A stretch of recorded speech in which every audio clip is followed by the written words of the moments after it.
Vamos voltar aos lugares. O doutor Sérgio vai começar a falar conosco. É um prazer estar aqui nessa reunião de família. São tantos Mednesp, a gente se reencontra. Eu me sinto numa família. Bom, antes de iniciar propriamente o temário, gostaria de considerar uma questão importante. Quando a gente fala de cérebro e de localização funcional no cérebro, é importante nós entendermos um conceito. Por exemplo, se você fala de fome, você instintivamente remete ao estômago. Mas fome não é só o estômago. É também o fígado, é o pâncreas, são os núcleos hipotalâmicos, é o nervo vago, é uma porção de coisa.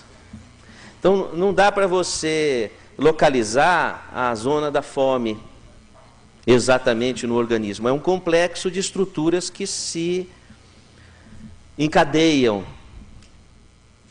Assim também, a relação entre as funções mentais e o cérebro. Não dá para você localizar numa área específica, porque é um conjunto de áreas que compõem aquele fenômeno mental, vamos dizer assim. O Luria, que foi o fundador da neuropsicologia, ele já havia alertado para essa questão. E ele fundamenta, vamos dizer assim, o arranjo complexo que seria tentar entender a relação entre o psiquismo e a neurofisiologia. Então é difícil localizar uma área, seria um complexo. O próprio cérebro não existe sem a circulação sanguínea. 25% do oxigênio que nós respiramos e dos alimentos que vão gerar energia são consumidos pelo cérebro. E só chegam ao cérebro devido à circulação sanguínea, à microcirculação. Então, também cérebro não é só neurônio, cérebro tem outras estruturas ligadas ao sistema cardiovascular. De sorte que é muito difícil você localizar uma área específica. Mas é possível nós conjugarmos algumas ideias. Por exemplo, como a doutora Marlene colocou a respeito de André Luiz, o quarto ventrículo cerebral seria o ponto da alma, a sede da alma. Nessa região, ou proximamente, nós vamos ter o retículo, o sistema reticular ascendente, o SARA, sistema reticular ativador ascendente, e que é responsável pela atividade elétrica do cérebro. Quer dizer, sem a ativação do SARA, do sistema reticular ascendente, não há a vigília, o estado de alerta, o estar aqui. Então, naturalmente, que a alma precisa de estar plugada nessa região. Curiosamente, também André Luiz, no livro Desobsessão, vai colocar que o médium deve tomar cuidado para não se deitar à mesa, deitar a cabeça e expor a região que seria correspondente à fossa romboidal, predispõe a influências espirituais. Então há uma questão. Ocorre o seguinte: o ciclo de vigília, ou seja, a alma estar no corpo, depende de uma integração do corpo com a natureza. Quem que diz para o organismo em que estado está a natureza? Se é dia, se é noite, se há ar para respirar, se não há? Quem que diz se há alimentos, se há pessoas? Esse processo interativo com a natureza é dado pela glândula pineal, que é o órgão cronobiológico. Então a glândula pineal, ela avisa o organismo das condições de tudo que está fora do corpo da pessoa, inclusive as relações humanas, de tal sorte que a pineal é um órgão que desperta a sexualidade na puberdade. E a sexualidade é o elemento de vínculo do estar aqui na natureza. Também a pineal que capta ondas eletromagnéticas do Sol e diz que é hora de acordar, pelo trato retino-hipotalâmico. Também a pineal que vai receber influências da Lua e dizer para o nosso sistema orgânico reprodutivo que a gravidez tem um ano lunar, a ovulação tem um mês lunar. Como é que o organismo sabe? É a pineal que diz isso.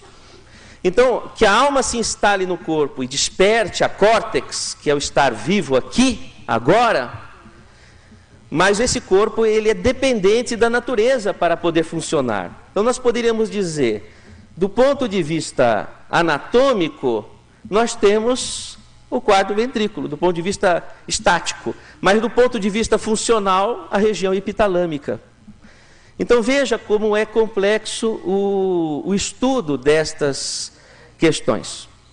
Vamos aos slides. A imagem pela ressonância magnética por supercondutividade quântica revela conformações do cérebro cuja anatomia nós não vemos com os olhos, mas existe essa anatomia que transcende aquilo que está na caixa craniana. Seria, por exemplo, essa anatomia do cérebro, que é um campo eletromagnético já visível pelos aparelhos da medicina, o limiar entre o corpo físico e o perispírito, essa é uma questão. Curioso é que o cérebro é visualizado como um vórtice muito semelhante aos centros de força que os hindus já vinham detectando. Então, a medicina vem chegando, ou vem transcendendo a biologia da anatomia visível e chegando em outros territórios que condizem com aquilo que o espiritismo vem colocando, assim também outras doutrinas espiritualistas. Assim, nós temos uma radiação magnética aqui visível ao magnetoencefalograma. Seria, talvez, o duplo etérico as radiações do corpo biológico, que intermediam a relação com o perispírito. As ondas magnéticas é que transportam informação. Você liga o telefone celular, emite uma informação. Inclusive, o registro da caixa postal vai identificar até as emoções da pessoa que deixou o recado. Não só o recado do ponto de vista cognitivo, mas também do ponto de vista emocional. Então, as ondas magnéticas, elas são capazes de transportar informações cognitivas, racionais de conteúdo e emocionais. Então, possivelmente, através dessas ondas, é que chegam as informações para o organismo provenientes da alma ou do espírito, e vão se localizar nos escaninhos próprios dos sistemas que o albergam. Aqui um exame que nós fizemos numa paciente nossa, com ressonância magnética funcional, e essa paciente tinha visões que se confundiam entre alucinações e visões espirituais de clarividência. Muito parecido com o caso das experiências de Stanislav Grof, com o uso do ácido lisérgico. Esse paciente também utilizava drogas, estava em tratamento, e apresentava, misturado com o quadro dissociativo psicótico, ele apresentava situações que davam a entender que ele estava realmente tendo uma visão espiritual, conforme descrito no livro Além do Cérebro, de Stanislav Grof. E interessante que nós vamos encontrar um incremento da circulação sanguínea, seja em epitálamo, que pega a região da pineal e do tálamo. Nós temos demonstrado em nossa casuística que o estado de transe, que é um diagnóstico da nosologia médica, ele, nos nossos achados funcionais, incrementa o metabolismo em tálamo, que é uma região que alberga, arquiva informações de diversos padrões sensoriais. E aqui nós temos esse aumento na região epitalâmica, inclusive incluindo a pineal.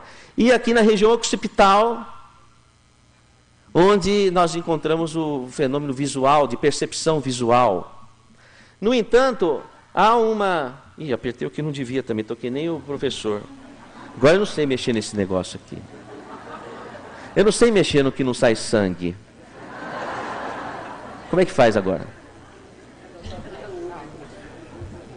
Eu estou me esforçando, viu? Ah, é aqui? Eu apertei aqui e mexeu aqui? Ah, veja só.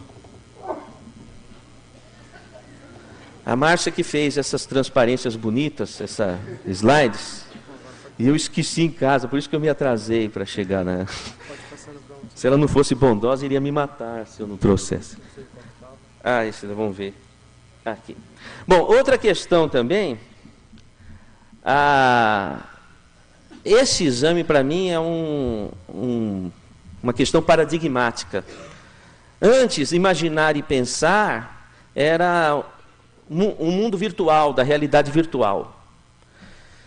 Quando ficou demonstrado a partir dessas técnicas que o ato de imaginar simplesmente altera a microcirculação cerebral, consome oxigênio e glicose, quer dizer, a imaginação, o pensamento, essas figurações da alma, elas são energia, porque toda força que desloca a matéria, realiza trabalho, é energia. Então Alice atravessou o espelho, vamos dizer assim.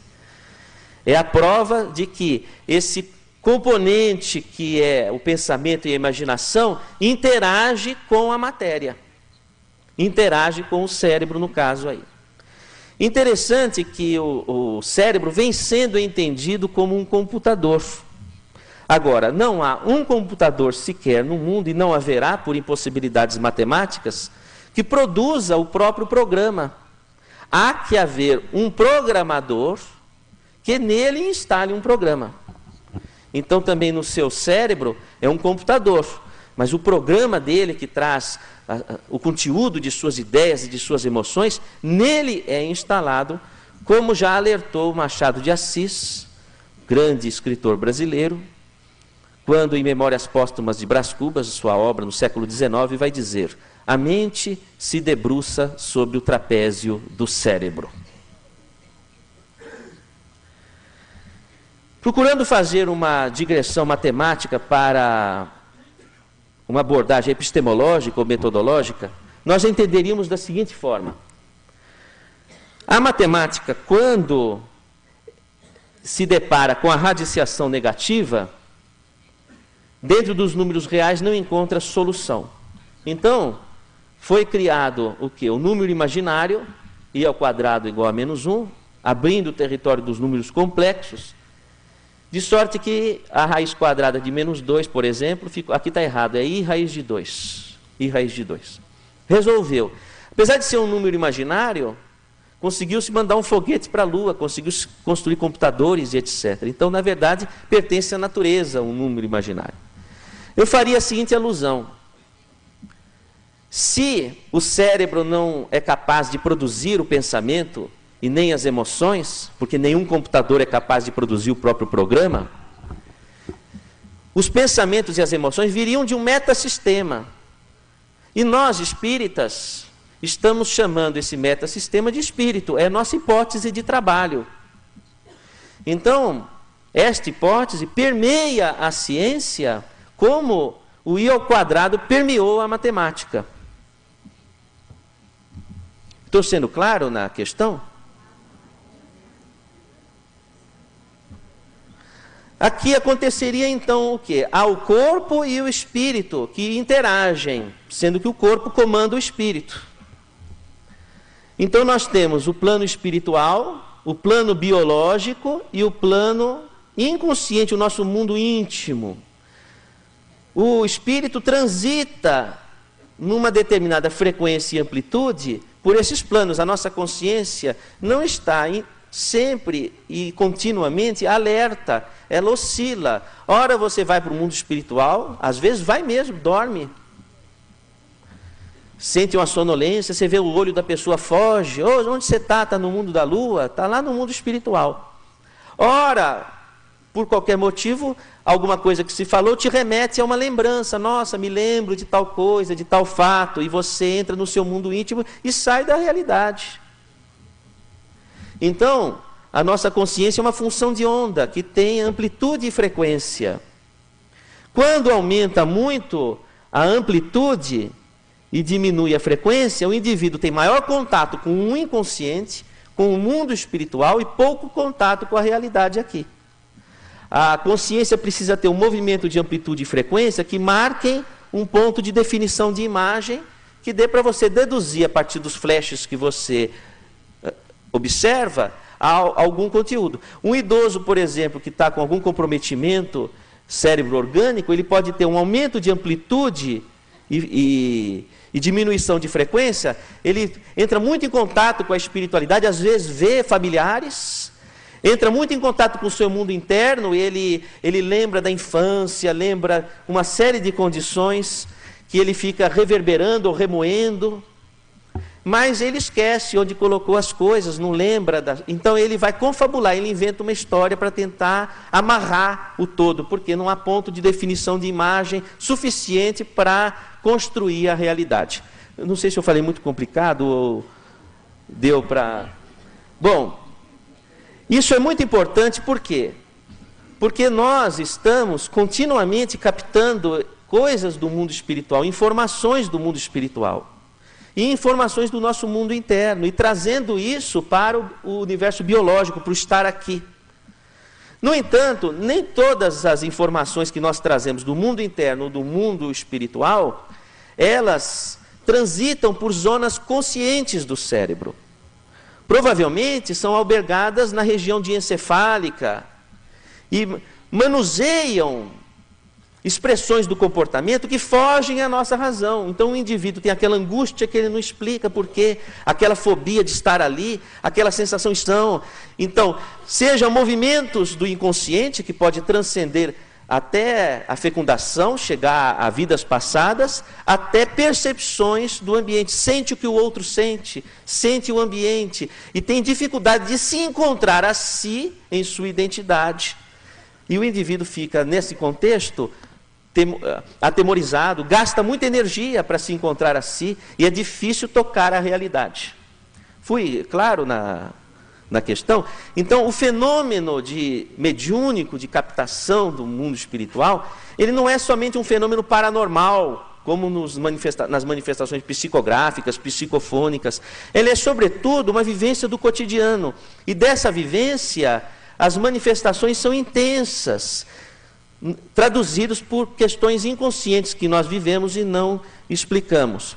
Muitas vezes, essas informações são albergadas no tálamo, que é no meio do cérebro, e se dirigem para o hipotálamo, que fica embaixo, reagindo de forma hormonal, ou traduzido como alterações do sistema nervoso autônomo. Então o indivíduo tem alterações orgânicas que são de origem espiritual.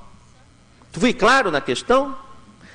Muitas vezes, como no hipotálamo nós vamos encontrar territórios de comportamento, como a fome, a sexualidade, o sono, transita por essa região, o indivíduo vai ter interferência nos comportamentos psicobiológicos, aqueles comportamentos que ele não aprendeu, como dormir, como sexualidade, ele já nasceu sabendo. Então o indivíduo tem interferência e tem distúrbios alimentares, distúrbios sexuais, distúrbios do sono, distúrbios da agressividade, que são funções hipotalâmicas, ou que pelo menos transitam pelo hipotálamo, e uma informação que vem ali da zona espiritual, com conteúdo emocional forte, e que é drenado para o hipotálamo, pode fazer a pessoa perder controle nessas funções, além das questões hormonais e autonômicas.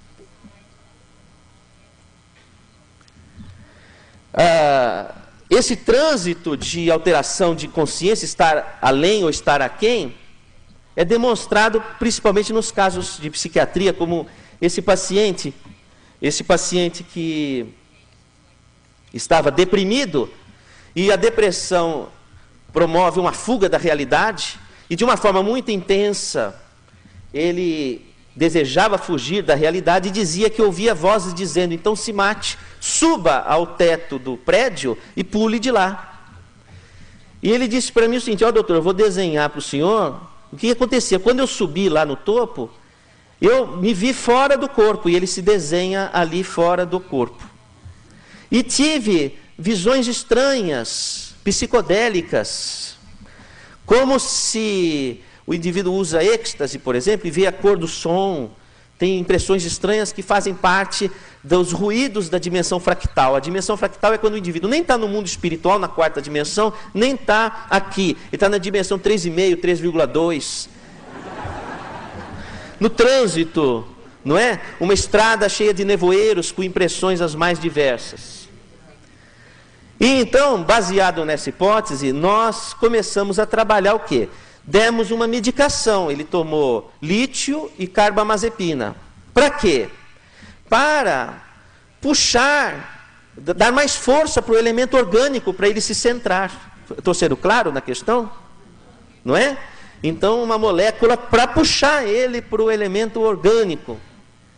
E introduzimos o tratamento espiritual para que esse território da espiritualidade com o qual ele estava interagindo pudesse ser um território de luz, que trouxesse ele para algo bom e não sintomático de forma tão negativa como estava colocando. E também introduzimos a psicoterapia, porque voltando para a realidade, ele vai ter que enfrentar o dia a dia dele, a família dele, a casa dele, o trabalho, as coisas. Então o psicólogo vai trabalhar isso, além de investigar o inconsciente, os elementos que estão permitindo a ligação com espíritos umbralinos, ou trevosos, ou sombrios, vamos dizer assim.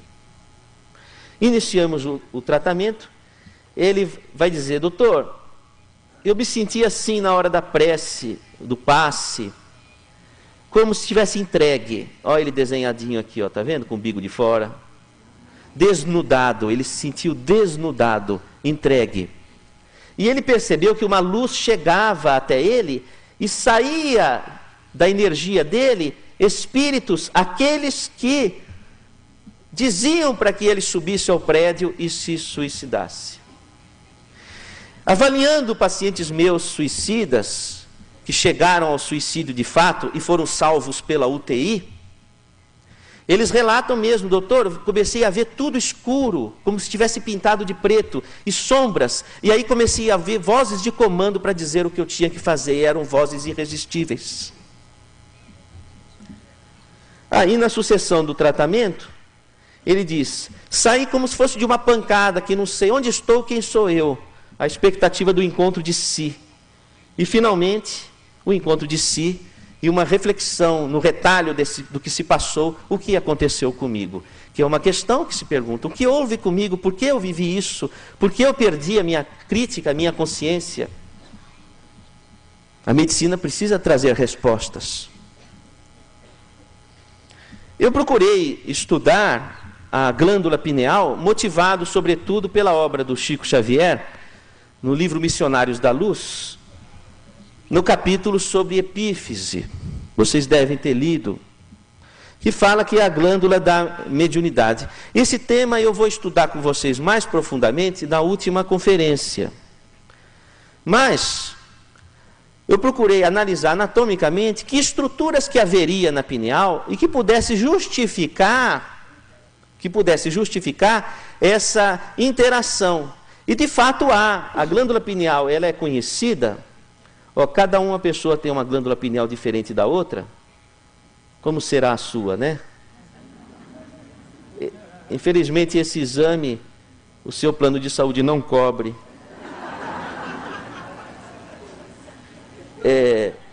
Cada pessoa... Ah lá, olha essa que interessante. As pessoas dizem assim: será que a pineal maior traduz mais sensibilidade? A professora Ivênia deve estar aí. Cadê a professora Ivênia? Ali. Oi, Ivênia, faz tanto tempo que a gente não se conversa, né?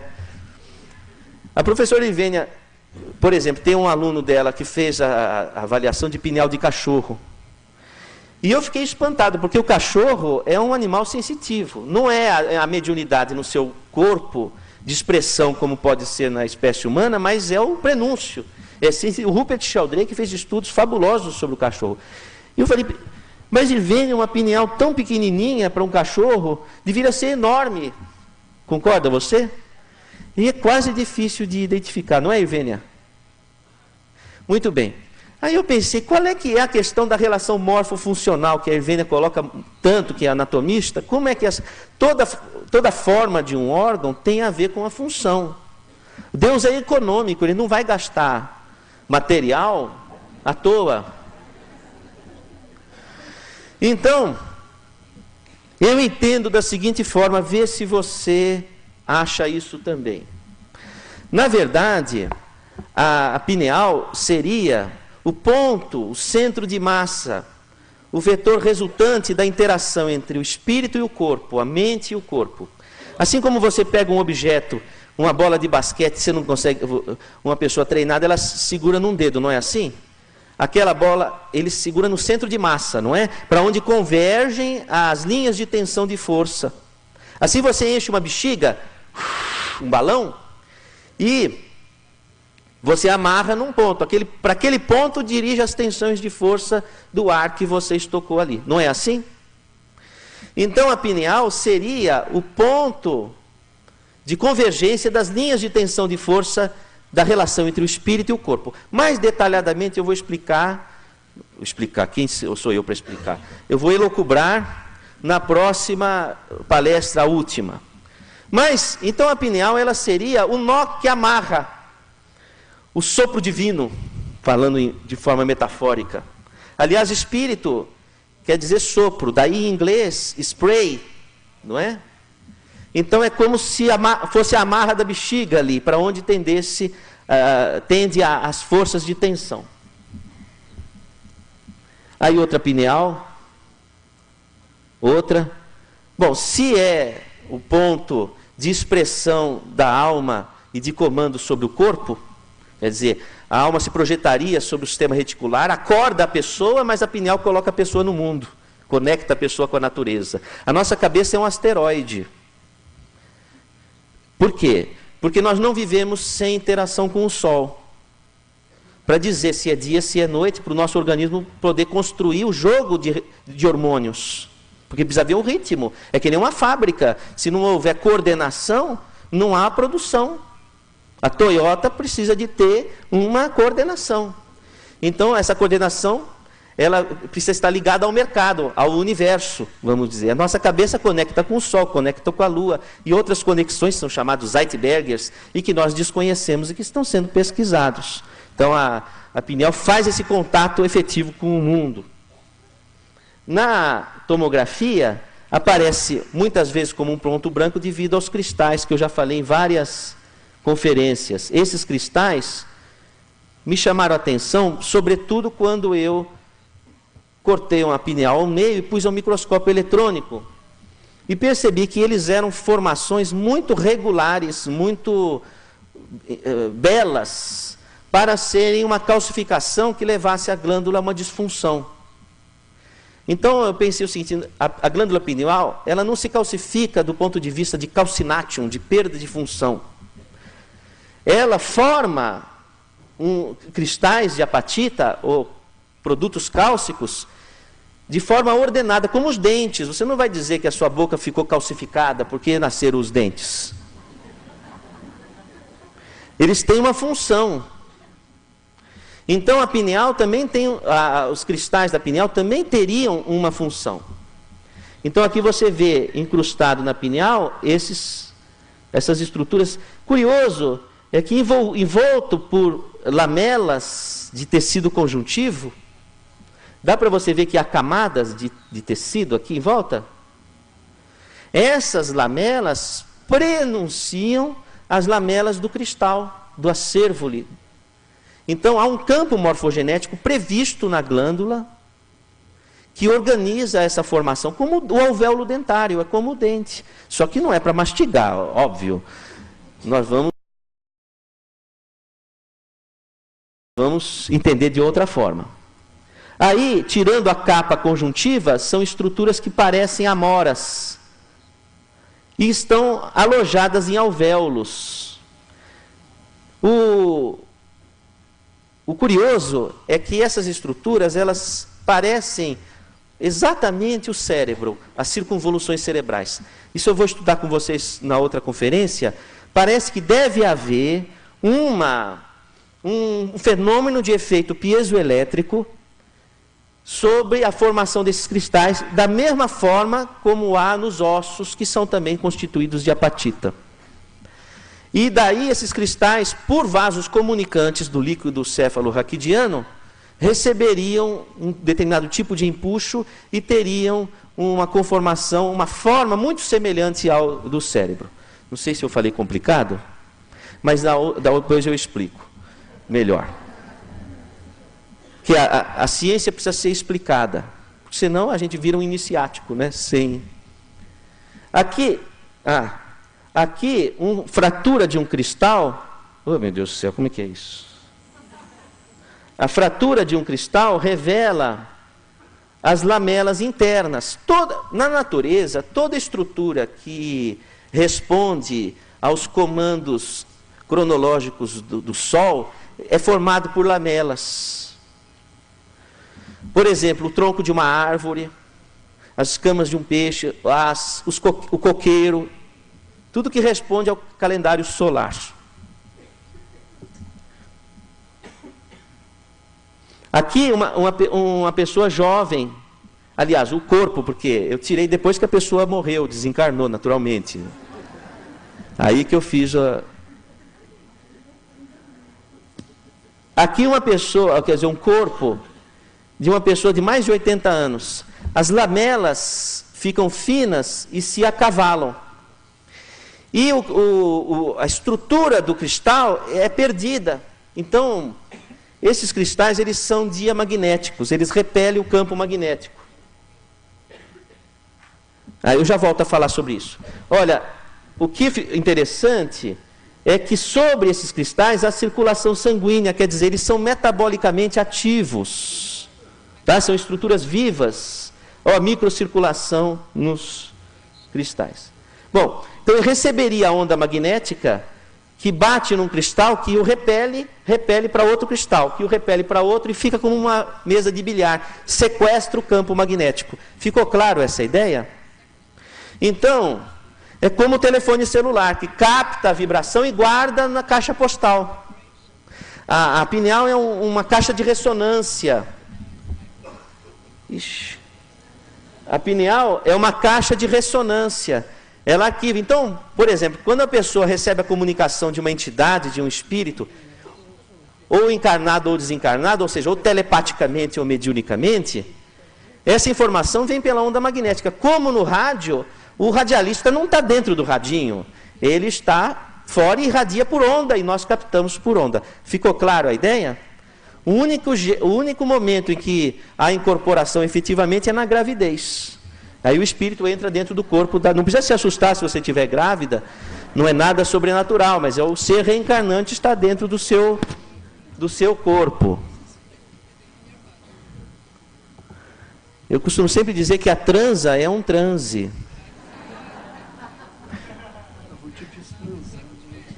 Ótimo. Sim. A transa é um transe. É uma sessão espírita.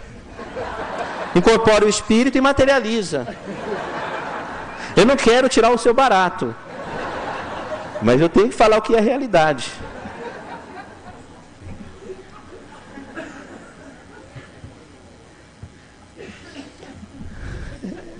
Aí ocorre o seguinte, volta a uma questão primária.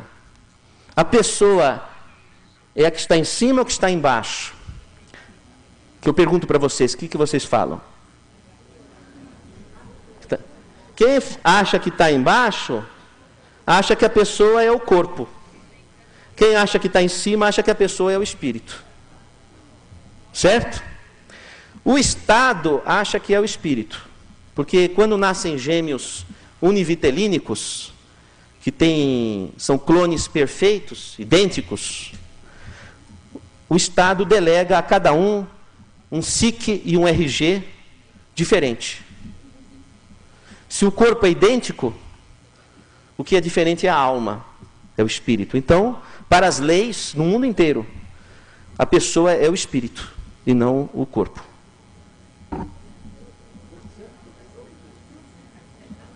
Aqui, para encerrar a minha falação, nós temos um embrião antes dos 20 dias, com 21 dias forma o coração, 21 dias depois da lua de mel. Não sei se tem lua de mel ainda. Então nós temos o seguinte, aqui o coração está se formando, ó, e aqui nós temos duas pétalas ainda abertas, porque o espírito está reencarnando, que são os hemisférios cerebrais. E o coração é o primeiro órgão a se formar para poder permitir o desenvolvimento do cérebro e das demais estruturas. Levar alimento, circulação e etc. O que eu me interrogo seria a seguinte questão: será que a relação da alma e do corpo se centraliza mesmo no cérebro? Porque nós nos identificamos no coração. Eu já tenho falado isso. Se você for fazer um exercício, depois você faz no espelho do seu banheiro. Eu quero ser amado. Ninguém me entende. Olha eu aqui. E você bate no coração, você não fica batendo na cabeça. O indivíduo vai fazer o harakiri aqui no peito, aqui, ó. Ele não faz na cabeça.